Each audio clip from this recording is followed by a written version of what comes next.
Assalamualaikum warahmatullahi wabarakatuh. Teman-teman semua, alhamdulillah kita ketemu lagi masih dalam kegiatan PJJ kita ya, pembelajaran jarak jauh.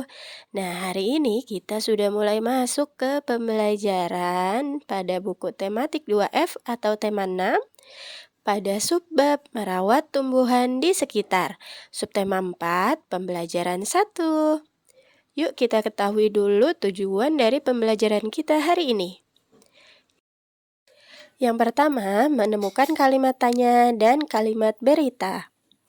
Yang kedua, menyimak percakapan dan mengetahui aturan merawat tanaman. Yang ketiga, mengenal jenis sampah dan pemanfaatannya. Nah, sekarang kita masuk ke pembahasan pertama. Di sini ada Sofia yang sedang membantu ibu menyiram tanaman. Yuk kita simak percakapan antara Sofia dan ibu. Apa yang sedang ibu lakukan? Ibu sedang menyiram bunga, Sofia. Apakah aku boleh membantu ibu? Boleh, sini mari bantu ibu. Mengapa bunga harus disiram, Bu? Sama seperti manusia dan hewan, tumbuhan juga perlu makan dan minum. Bunga perlu disiram 2 kali sehari, setiap pagi dan sore hari, agar tetap subur dan tidak layu. Kalau begitu, Sofia bantu ibu menyiram tanaman setiap sore hari ya, sepulang sekolah. Masya Allah, Sofia anak solehah, senang membantu orang tua. Nah, itu dia teman-teman, percakapan antara Sofia dan ibu. Dari percakapan ini, yuk kita temukan kalimat yang berupa kalimat tanya dan kalimat berita. Teman-teman masih ingat ya ciri-ciri kalimat tanya?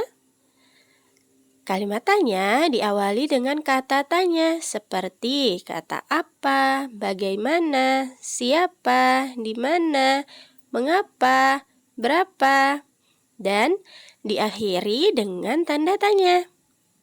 Sedangkan kalimat berita diakhiri dengan tanda titik. Yuk sekarang kita coba mencari beberapa kalimat tanya dan kalimat berita dalam percakapan antara Sofia dan ibu. Sekarang kita mulai dengan menemukan kalimat tanya dulu ya teman-teman. Yuk kita cari mana yang berupa kalimat tanya dalam percakapan ini. Kita beri garis merah pada yang berupa kalimat tanya ya. Wah, iya betul teman-teman. Ini dia kalimat tanya. Apa yang sedang ibu lakukan? Diawali dengan kata apa dan diakhiri dengan tanda tanya. Mari kita temukan satu lagi. Wah, ini dia. Apakah aku boleh membantu ibu? Diawali dengan kata apakah dan diakhiri dengan tanda tanya. Kita cari satu lagi ya. Wah, ini dia. Kalimat tanya berikutnya. Mengapa bunga harus disiram, Bu? Diawali dengan kata mengapa dan diakhiri dengan tanda tanya. Teman-teman hebat. Sekarang mari kita temukan kalimat berita dan kita beri garis warna biru ya. Kalimat berita yang pertama adalah, iya betul sekali, ibu sedang menyiram bunga Sofia. Kalimat ini diakhiri dengan tanda titik. Kemudian ada kalimat berita berikutnya. Boleh, sini mari bantu ibu. Diakhiri dengan tanda titik juga ya. Dan kemudian ada kalimat, sama seperti manusia dan hewan, tumbuhan juga perlu makan dan minum. Diakhiri dengan tanda titik. Kemudian ada kalimat, bunga perlu disiram 2 kali sehari, setiap pagi dan sore hari agar tetap subur dan tidak layu. Diakhiri juga dengan tanda titik.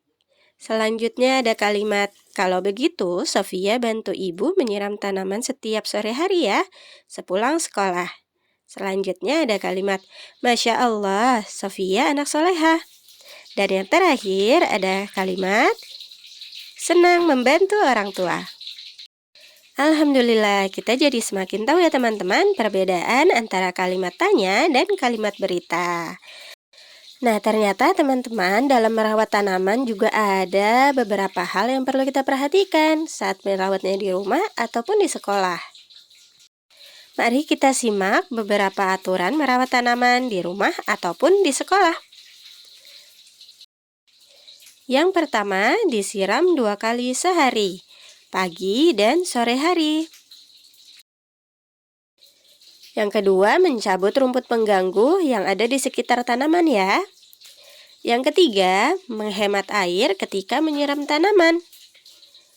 Dan yang keempat, menjaga kebersihan kebun dan meletakkan kembali alat perkebunan pada tempatnya. Itu dia beberapa aturan merawat tanaman di rumah ataupun di sekolah yang harus kita perhatikan ya teman-teman.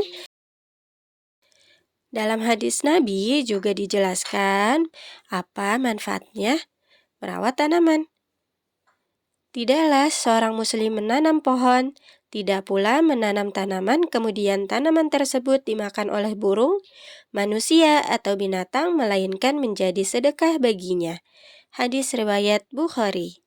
Nah, dalam hadis ini teman-teman kita jadi tahu ya manfaat dari merawat tanaman dengan baik yang akhirnya bisa dimanfaatkan oleh makhluk hidup lainnya adalah merupakan sedekah. Selain membantu ibu merawat tanaman, Sofia juga membantu untuk membuang sampah-sampah yang ada di rumah. Nah, ternyata sampah ini dibagi menjadi 2 jenis, teman-teman. Yang pertama ada sampah anorganik. Nah, sampah anorganik adalah sampah yang dapat dibuat menjadi pupuk. Kemudian ada juga sampah anorganik atau non-organik. Nah, sampah ini dapat dimanfaatkan untuk dibuat menjadi hiasan. Jadi, kita harus memilah sampah-sampah ya teman-teman. Nah, dari sampah anorganik atau juga disebut sampah non-organik ini bisa kita buat jadi hiasan seperti yang akan kita buat hari ini.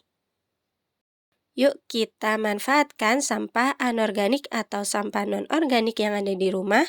Salah satunya kotak susu dan kaleng wafer bekas untuk dibuat menjadi tempat pensil sederhana. Yuk kita berkreasi dengan barang-barang bekas yang ada di rumah.